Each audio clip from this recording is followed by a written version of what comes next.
Welcome back to Harmonize Your Life Conversations on Self-Care for Women of Color podcast with your host, Dr. Toni G. Alvarado.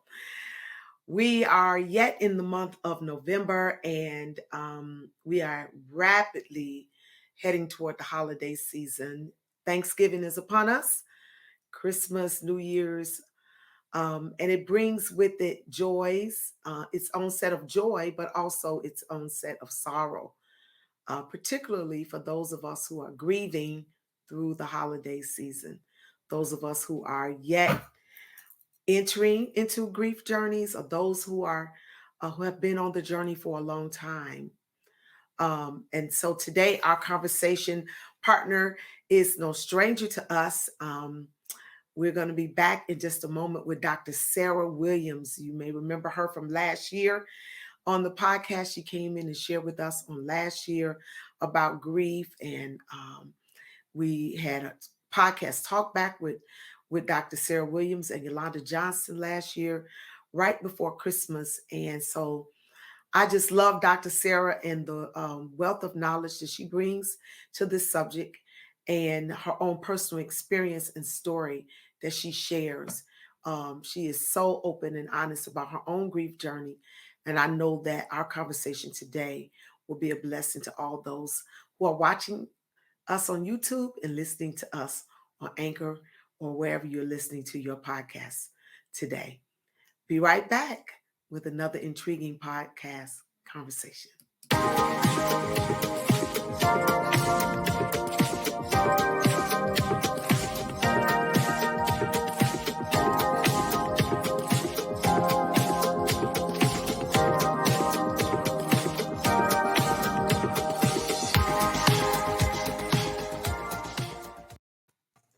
Well, Dr. Sarah, Hello, once again.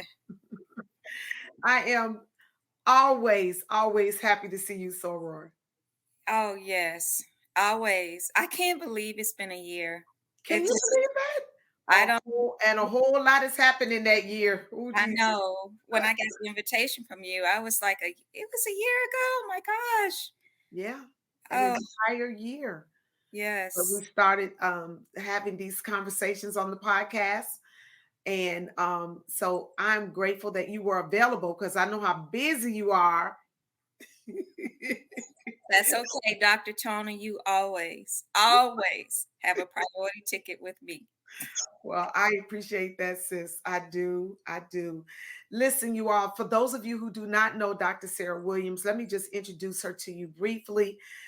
Just share a few things about her, and then I'm sure our conversation will let you know even more about this great woman of God and her wealth of knowledge, her wealth of experience and knowledge that she brings to this conversation.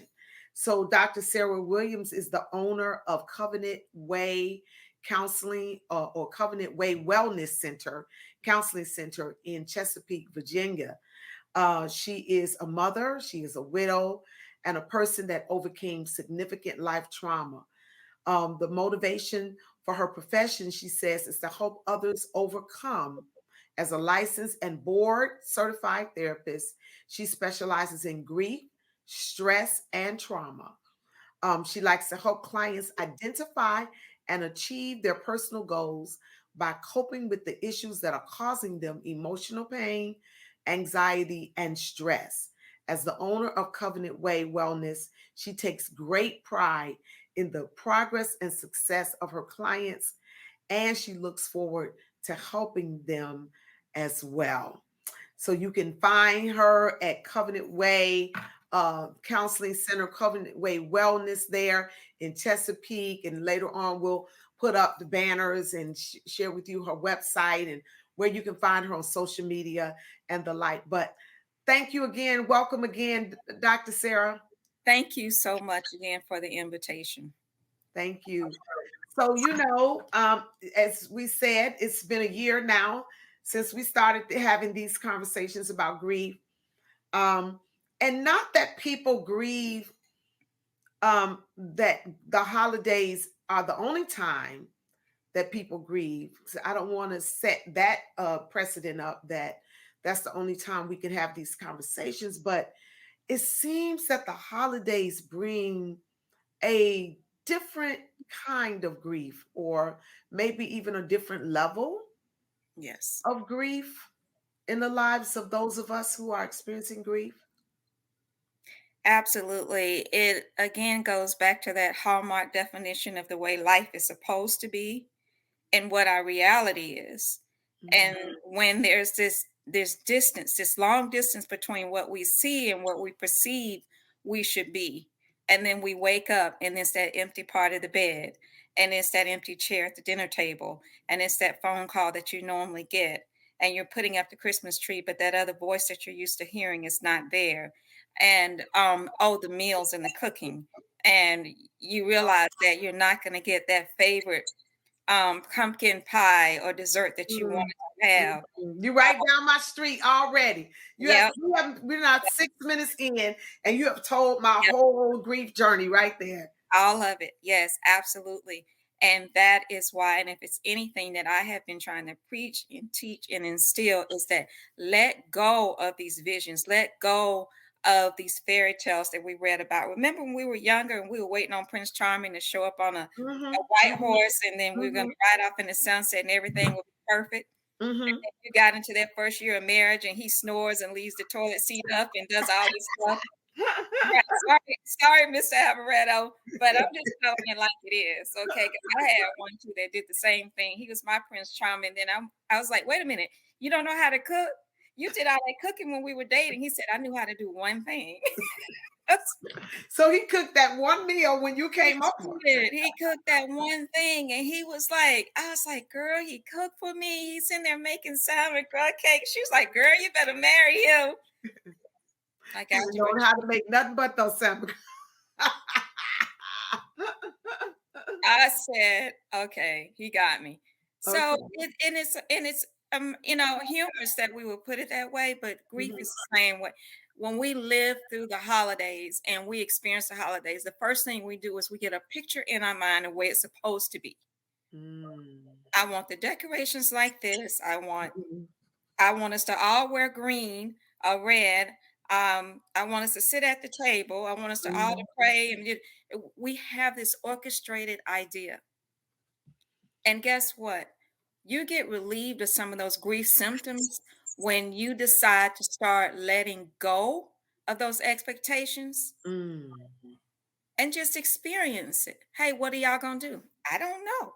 We may be in town, maybe not, depends on how we feel. What's on the menu?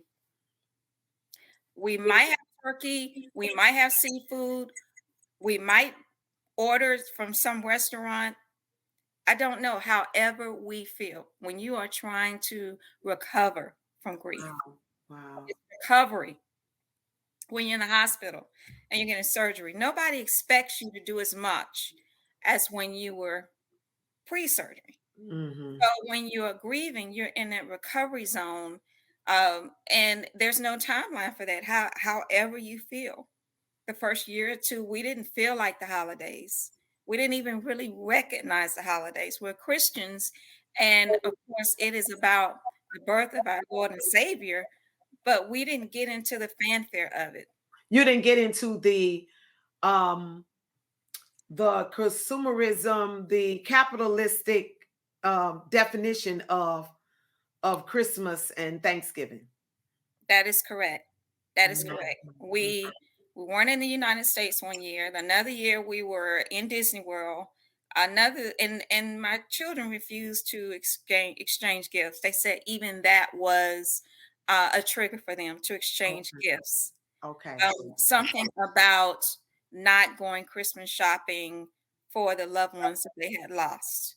My mother and their father, they didn't, and or receiving gifts from them. It just they were very adamant about that. With the gift thing is a trigger for them. Okay. Okay. Now, just for our audience sake, for those who are just hearing you for the first time, just kind of let everybody know the persons that you're referring to in terms of your loss. Your mother, I heard you say your mother and your husband. Yes, And when we talked last year, you were letting us know that both of them passed away very close to each other. yes, both from cancer. Just little over 2 years apart. I was living in Virginia, and I got the word that my mother was not doing well, but at that time we did not know what was wrong. But instinctively, something spoke to me and said, "You need to go there." Mhm. And it was literally the middle of the school year. And I turned to my husband and I said, I don't know, but I feel this pull and I think I need to go. And he was supportive, and I moved there and I stayed with her. And after a few months, they discovered the cancer was terminal. They discovered cancer at the same time that they discovered it was terminal. Mhm. And she fought, but only for a few months. And then she transitioned. And she transitioned right around the holidays. It was probably, just a little right before Christmas, um, Mhm. when she passed away. Mhm. And we were definitely thrown off balance. My children and my mother were very close. She adored them. They adored her.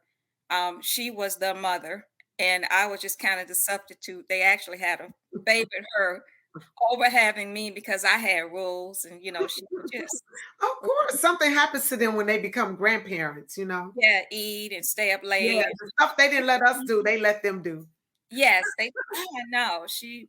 They're telling me everything now. All the clandestine stuff that they used to do right under my nose, all kind of stuff. And even foods they've tried. I'm like, you never had shit. Oh yeah, grandma's took us there. Took us there. We already went there. We tried that. I'm like, oh wow. So it was definitely a devastating blow for us. And the children were young. They were third graders going into fourth grade. Mhm. So we You're twins, right? yes, they're twins, Mhm. and it was really hard. The How I reconcile the loss was my mother was older. She had lived a good life. She had 6 children. She Mm. had also taken care of her grandchildren, Mhm. including mine, and I was able to have some peace over it. Okay. And we got back to Virginia, and tried to establish normalcy. I went back to work. The children started school, and you know how you just start flowing through life. You miss that person, but you just start Yeah, flowing. yeah. And I got a call. I remember it was a Friday afternoon at about 3:30 in the afternoon, and my husband called me from work, and he said he had some labs done, and they came back that he had cancer, and it was a very serious cancer. So I was just like, not again. Immediately I said, not again. Those were my words. But I'm like, let's step into this. Let's go get all the testing. You're healthy, you eat your vegetables, you're young. Let's go find out what the treatments were. And he tried several different treatments. He fought and fought Mhm. and fought. Several different chemos. It weakened his system. We went from John Hopkins to Duke to everywhere to save him, and they all told us the same thing, that the treatments are just giving him more time, which is extending the suffering. And I was very adamant about him not going into hospice. I felt like for me, hospice was like giving up. Okay. And after a certain point, he said, I really you need the support. So Mm. we decided on hospice. And then I said, okay, I'll allow hospice, but you can't go into the VA hospice center. You need to be home. Mhm. And he went ahead and went against my will at one point, and he said, I don't want to be here and something happened to me and the children find me.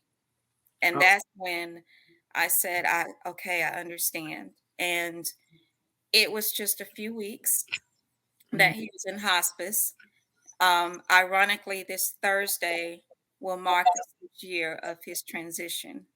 So Wow. this week has been it's been hard. Every year, Veterans Day is hard, and I remember the conversation that we had. It was one of the last conversations, and I was there. Um, and he always was flirting with me, even when he shouldn't. And I came in the room, and he said, "You look pretty." And I said, "Thank you, but you need to rest, Mr. Tolliver." I said, "You need to rest." And and I talked to him, and I said, you got to hang on because tomorrow's Veterans Day. And we always on Veterans Day we either go out to eat, we do stuff, and I could be here, and I got all this stuff planned. And of course, he said okay, and he made it through Veterans Day, and then the morning of the 12th is when he passed away. So he honored me even to the end Oh, wow. with that. And yeah, and that's a beautiful part of him and our relationship. Um, I think about the funny stories and things and the moments that we had, and I try to rely on that. But that's pretty much my life journey with that part of the grief. Of course, I have lost others. Hmm. I have lost people I love dearly since then. Um, and since the last podcast, I lost a very close friend suddenly. She passed away in her sleep. Oh, And wow. it was really hard, yeah, because she actually helped me get out of the house and kinda get motivated after Oh, my loss, so, it wow. yeah, it was Mm. pretty distressing, but if it's anything, I know I've experienced grief, I know how to grieve, I study grief, and I Mhm. help others with their grief. Well, let me just tell you this, Dr. Sarah. You have helped me. Of course, when we met, my mother was um, when my mother was battling cancer at the time when we met, and particularly last year when you came on the podcast, we were in that caregiver space with mom. Um, And just our conversations on and off the podcast have really helped me through my grief journey. Watching you, hearing your story, watching you, and then the things that you've shared, the wisdom and the nuggets that you have given. I've been quoting you all over the country, and I give you credit. That's why my ear's been ringing. Yes, I give you credit because that's what scholars do, right? We give folks credit. When you get That's something from right. somebody, you tell them Bless you where for you got that. it from, okay? I do see my stuff show up places, but they don't give me You credit. know, give credit. The Bible said, "Give honor to whom honor is due," right? Thank you. But I often be, quote you in saying, you said to us in the podcast last year in our podcast conversation, you said um, that you felt like you felt like you said to us that grief actually starts the moment that we're confronted with the loss. Yes. And so that really helped me because it helped me understand that I was grieving my mother's loss before she actually transitioned. Yes. So when I found out that she, had cancer and out on top of all her other health issues, and then as we began to really see her decline, and when her cancer reoccurred in January of this year, it was like, wow, it's in your face. And um, so you talked to us about that being confronted with grief and how it really starts. We start grieving even before our loved one leaves. We start Yes. grieving. And so can you talk to us a little bit more about those stages of grief? Yes. What I wanted to say on that point, and I'm moving to the stages, is that what's happening is most of the time we associate grief with death, and grief can be associated with a loss or a change of any kind. It is basically your recognition that life is different now. It's not going to be the same. It's going to require you to adjust. Mhm. And clinically we refer to that as an adjustment disorder. When there's a life transition and it causes us to have some form of distress about it, then that adjustment period, that what that those experiences that we have that require us to develop homeostasis to get back in a good place, we don't just do that. We're not machines. Wow. Wow. Wow. Everything, our not just our emotions, every cell in our body is responding to that. It is a physiological transition as well. And so that confirms something that my grief therapist said to me.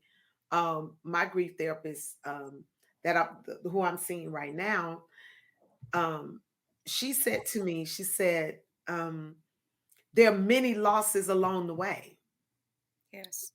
So it's not just when they transition, that ultimate transition, that final moment where they take their last breath, but the loss of her mobility, the loss of, like you said, the things that she used to be able to do that we can't do anymore.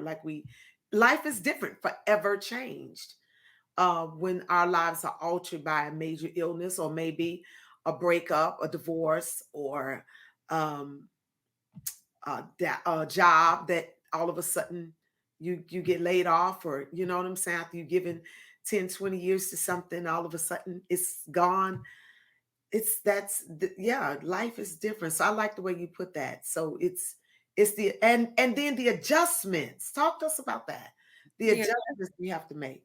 What Yes. kind of adjustments do we need to make internally or mentally, emotionally? Well, it's a process that's occurring whether we are in agreement with it or not. Mm. Um, Oh my that, God. that is just the ebb and flow of life. Whether Whether we you did want it you or hear what not. she said? It's a process. Whether we agree with it or not, it's occurring whether we agree with it or not. Is Whether that what we you agree said? with it or not. Wow. And also as believers. Because see, I'll give you an example. I was so distraught that I lost my mom because I had lost my dad and I was really close to my dad. I was a daddy's girl. And I lost my dad suddenly. He had a heart attack. And I was clinging to my mother because I needed her to fulfill both of those spaces for me. And when I lost her, I was just like an infant. I felt like I was an orphan, like I was this vulnerable person that wasn't strong, that wasn't Mhm. any. And I just kind of was like, I can't do this without my mother. And yeah, you can. Mm. You're 40 years old. You can mother your kids without your mother. You Wow. literally can do that. And evidence of that and my strength started showing up in ways that I didn't even recognize. Oh. How am I doing this? I went back to work.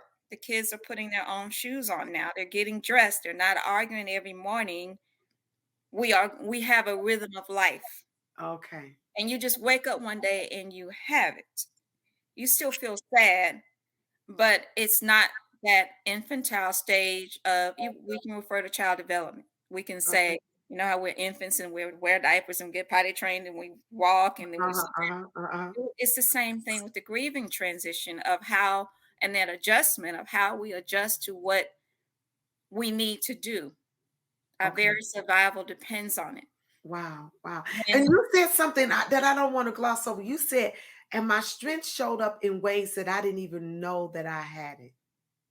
correct, because I was relying upon the Sarah that existed that was the Oh youngest of my God. six, that was dependent on my mother, that Oh, needed to call my mom and get advice for everything, every oh, business decision. I needed to have her in the middle of it. oh Lord. This is so good. What am I going to say? I need someone to go to the doctor with me because I have twins and kind of help me with the kids at the doctor.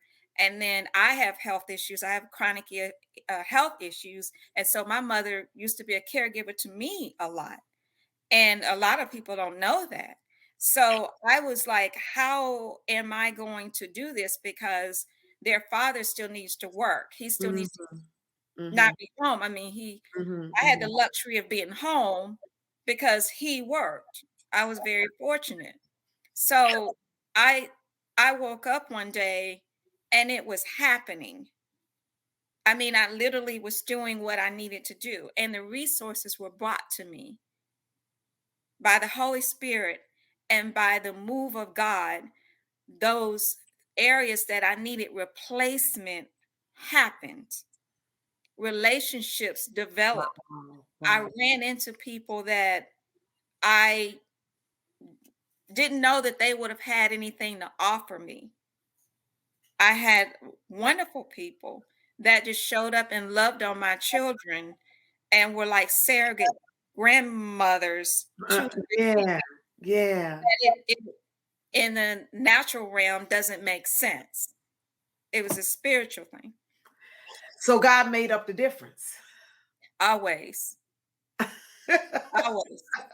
There's never any half empty, half full with God ever. Always overflowing. Girl, I love it. I Now, love if we're picking the right jug to tap into, that's on us. Okay. The fulfillment that we need in life is there. And so when I think about how dependent I had a dependency on my late husband for things also. Mhm, mhm. Discipline, like I was a disciplinarian, but it was really nice to be the fun parent and kind of let him wait till your dad get home because I'm gonna call your dad. You know, it was great. Not and I had to think, wow, I didn't want to go to that next level as a widow because I wanted to have that soft place to land that didn't require me to have that strength, even though I knew it was there because I Yeah, saw my mom do it. My father passed away when I was probably about 18, and my mom was running a business and had custody of her grandchild, and there was a lot going on. So I saw her do it. I knew it was possible. But for me, my first reaction when I got the call about his passing was what am I going to do? Like mhm, literally like mhm. all these things that need to be done because he was filling in some gaps too Yeah, because I was yeah, still grieving over my mother. So he mhm, was yeah, doing yeah. some things. That's Uh, real. yeah. And so when he got sick, and we can kind of go into the stages a little bit now, is that first that was the denial. You know how I mentioned, like, oh no, wait a Mhm, minute. No, no, no, mhm, you're young, you eat right. mhm, Y- mhm. you know, this is not happening to us. My response of, oh no, not again. That's the denial. This can't be happening. Okay, Not me, not now. Why me? Kind of response. okay.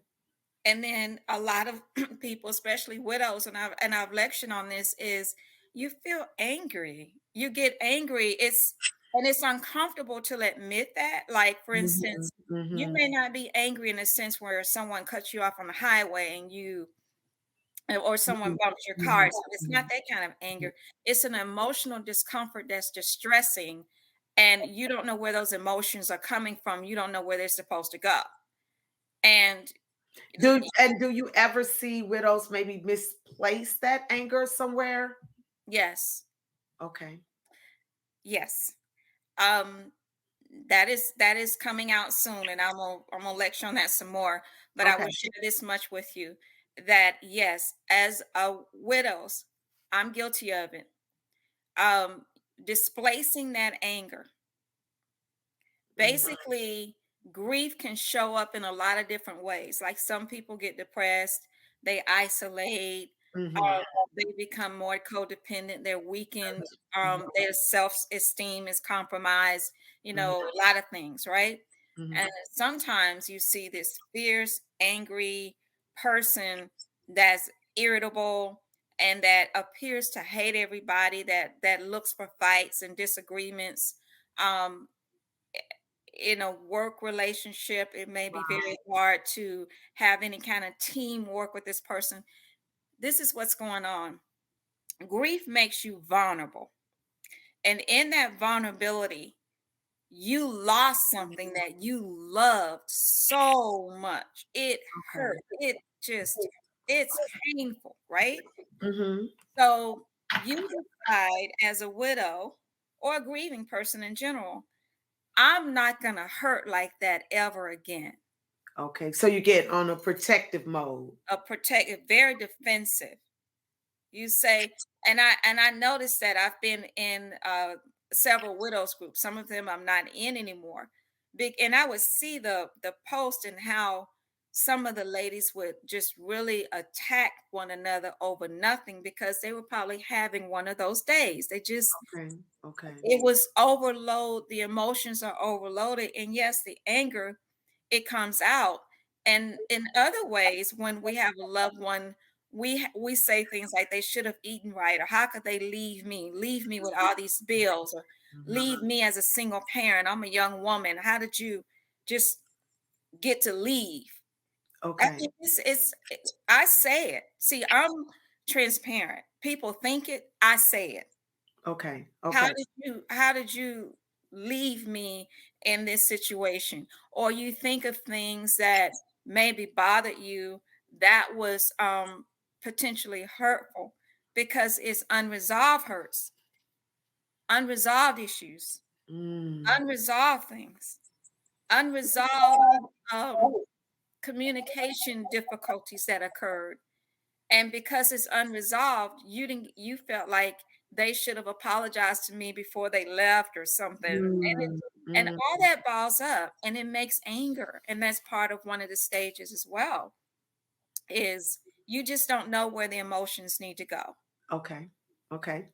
So And denial, then anger. bargaining.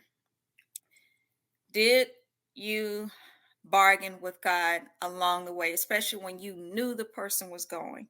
You Mhm. pray and you say, Mhm. you Mhm. know, God, if you heal this person, Mhm. I will turn Mhm. my life around. I have Mhm. been tied the way I was supposed to. Mhm. Um, Mhm. I was sleeping in church. Um, I'm still buying too many shoes. I'm gonna never buy another pair of shoes. Mhm. You start really, you know, I promise if this person gets better, just let them live. I'll never fight with them again. I'll never feel angry with them again. I will never just let them stay. Mm. Mm. And it's just like what it is. It's a develops from helplessness because all of us wants to have some sense of control over our life. Yeah. Yeah.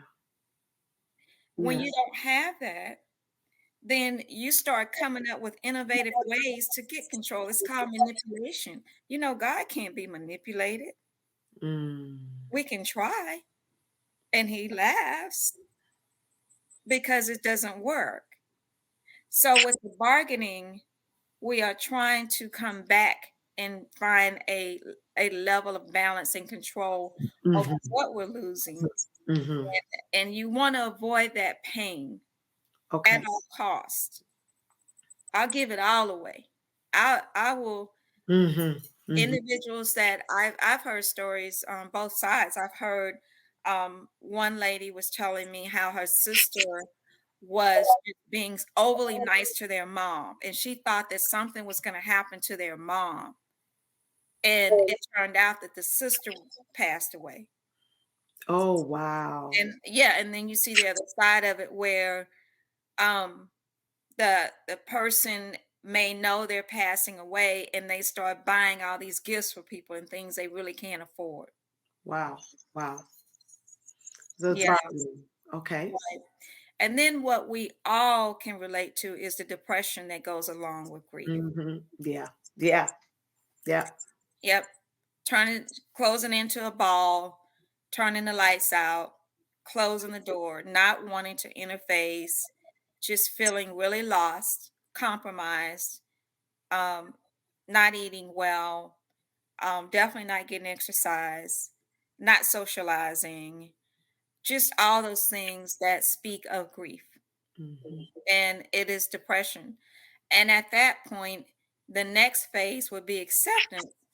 But if you veer off into the different road, then that becomes a complicated grief Mhm. because the depression becomes major depression as a Yeah. result of unresolved grief. Mhm. Okay. And the unresolved grief becomes complicated because there are factors that contribute to that. If you already had a mental health diagnosis occurring, then it's likely the grief will become complicated. You'll be depressed. Okay. Death was like violent or unexpected. There was Mm. a maternal loss. Okay. COVID-19. Yeah. Yeah. Yeah. Yeah. Yeah. I would probably get away with saying that anyone that has experienced the loss of a loved one due to COVID is likely in complicated grief Wow. because there's so many factors that go along with that. Yeah. There's Yeah. mystery, you're angry, there's no time really to plan. This person could have been young, could have been a child, could have been Mhm. Yeah. is right. There are a lot of political reasons, Right. And the whole environment around it, the the whole whole environment, arguments behind it, the maskers versus right? the non-maskers, the vacciners versus the Exactly. it's in your face. So how do they move on? How do you move on every time you Mhm. look at someone that you feel that are from a certain demographic that Mhm. you brought this here, you did Mhm. this to us. It's just a lot of like all these Back. feelings and emotions and things. And Mhm. so I would probably get away. I don't have any data to support that, but anyone that has an experience with COVID-19 knows that. Now I'm a COVID-19 long haul survivor. So I have COVID-19 long haul. So I got COVID, and then my life took a alternate road, and I'm not the same. I had COVID in January. I still have problems. So Okay. I'm grieving what I used to be able to do. I'm grieving Mhm. how it's taken my life the way I had designed it, and I did all this work to get over this grief, and then I got COVID, and the entire time that I was sick, I could just think about how my children would be so lost if something happened to me, and it Mhm. was the stubbornness got me through it also, but the fact that I'm in rehab and nobody understands the dynamics of how this disease works because everything else that we have, there's a template, there's a Yeah, treatment yeah. plan, Mhm, mhm. but with COVID, there's no explanation. Why you have memory fog, why you still have shortness of breath, why do you have depression, why do you have these headaches out of nowhere, why are you having dizzy spells, why all these folks are having all these multiple illnesses and they were very healthy people before, so they veered off into this So realm. that's grief comes with that, right? Okay. Yeah, and the depression is knocking even if somehow you've escaped true feelings of depression, that sadness and loss is Is there. overarching because you keep having to adjust to a new way of doing things. Like Wow. I had adjusted my life to working away as a small business owner and a parent, and then I had to change things again to accommodate a new health condition. Wow. Wow. See, you're bringing a whole nother spin to this whole grief thing, setting it in the context of COVID and those who may be listening to this podcast who have had COVID and now dealing with the long term effects of it, or any disease, dealing with the long term effects of it, loss of mobility, loss of memory, loss of things that we used to be able to do. We grieve those things. And so it's so important that we understand all the different ways grief comes into our lives. What kind of help can we get? Because we talked about, this whole thing is about making it through the holidays, because we talked about earlier how in the holidays, um, uh, because we have this hallmark definition Mhm. or of life that things should look a certain way and we should be happy and all this fun festivity stuff going on. um, so, what kind of things can we do during the holidays to move us so we don't get stuck in grief or complicated grief, or that we can move through the stages or move through even the depression? Because like for me, sometimes the depressing feelings come, Mhm. but they don't stay. Mhm. You know what I'm saying? So how do we move through those things so that we don't get stuck? Through the Well, holidays and or any other time of the year. or any other time. Essentially, it's basically finding a way to be the most selfish that you've ever been in your life. Literally. Wow. You have a pass. Now, that doesn't mean just go out and be mean. You can't do that.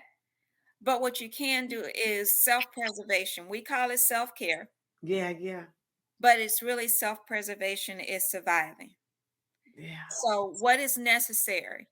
Do you need to be around people? Does that help? Okay, then find ways to be around people. I know it's COVID. Some of us are vaccinated. Some of us can socially distance and meet and still be safe. But find what works for you. Where is your happy space? What brings you joy? What is it that something Yeah. you needed to do or wanted to do, but you just didn't take the time? Now's the time. The holidays, we have a lot of downtime. We Yeah. are able to pursue some interests that perhaps during the year we don't ordinarily do. Okay. Have a plan for how to handle your pitfalls. Like, what will I do for myself on those days I feel bad? Like, I have Yeah. a client that I make like a self-care basket, and there's like this little arts and craft thing in Mhm, it. There's mhm, a mhm. bowl, some essential oils, the relaxation music that they can just pop in, and Uh-huh.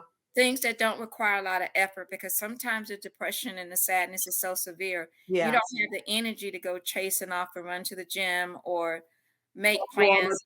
a vacation, right. So Right, so having that backup plan for those days where I'm not feeling correct. okay, okay. I Right, love that idea. right. Love that. And the self-care basket, that's a great idea. Yeah.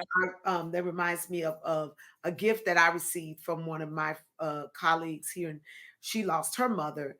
And when she shipped me like this box that had like a little warm blanket in it, and she know I like tea, so it had a Mhm. teacup with tea, and then these little fuzzy socks, and so and Right. it was called a comfort box, a comfort box.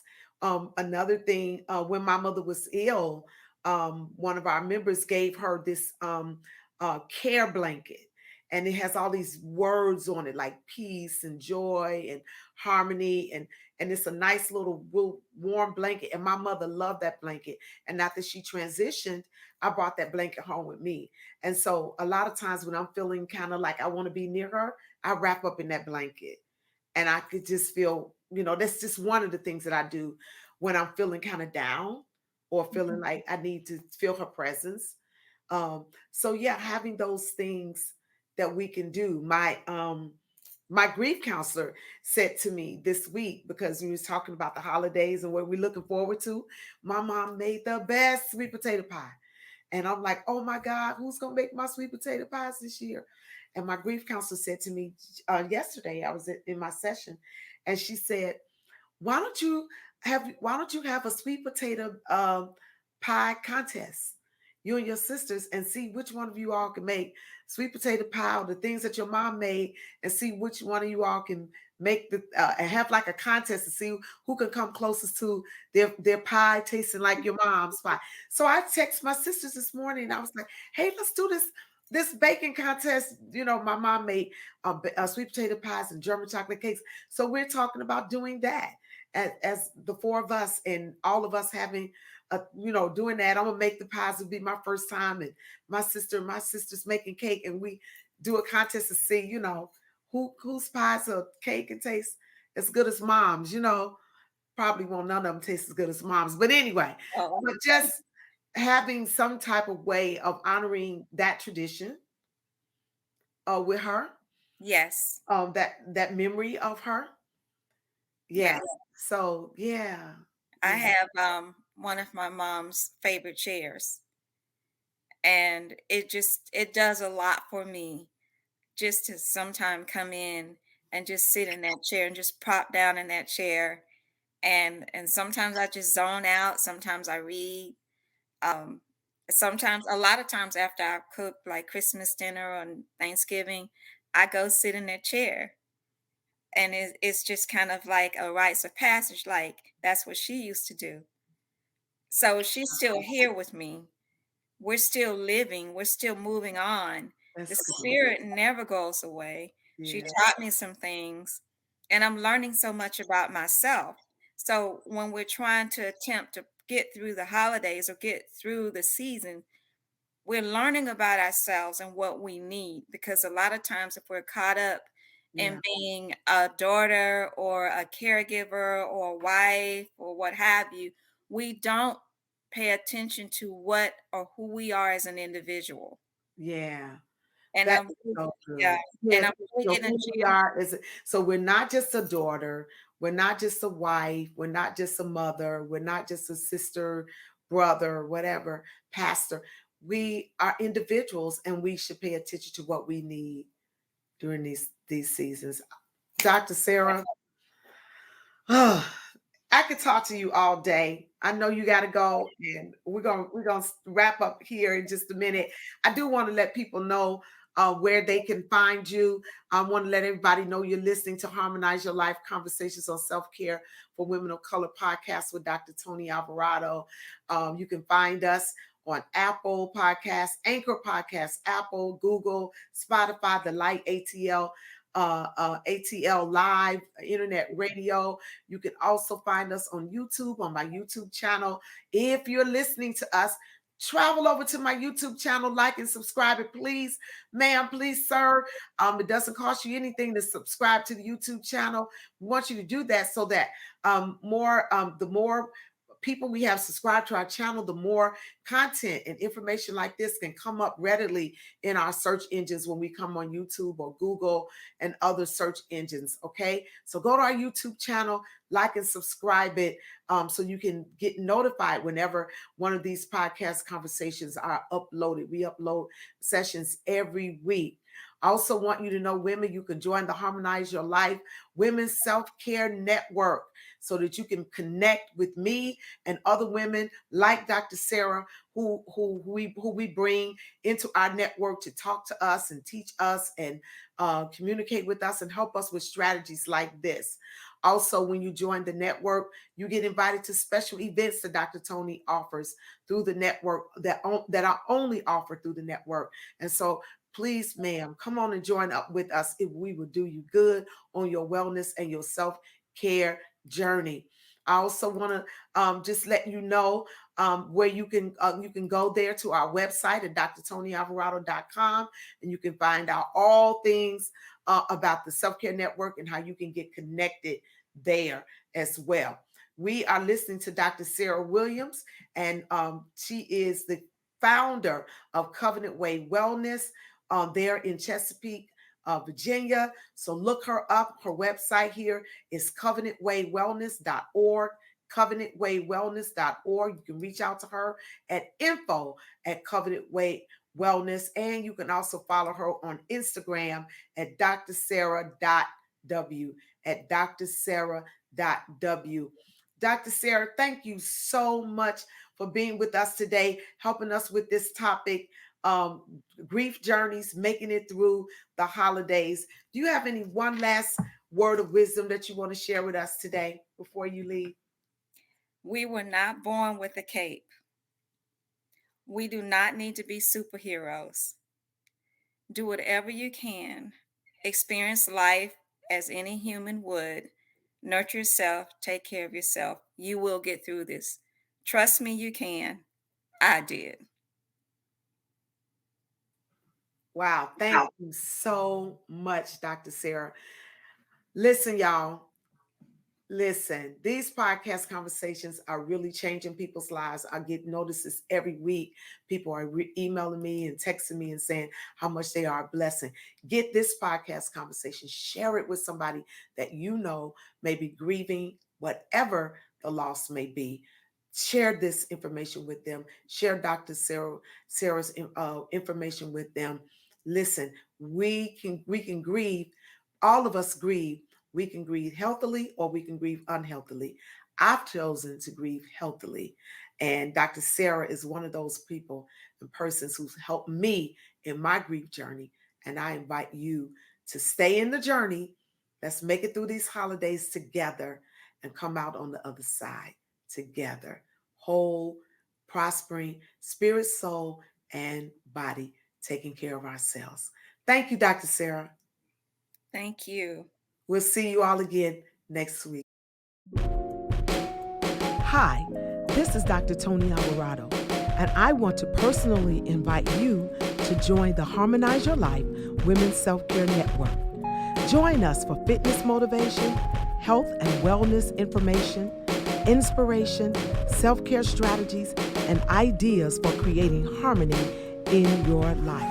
As a certified health and wellness coach, it is one of my greatest honors to support women in their fitness, health, wellness, and self-care goals. Join the Harmonize Your Life Women's Self-Care Network, and we will do you good on your journey.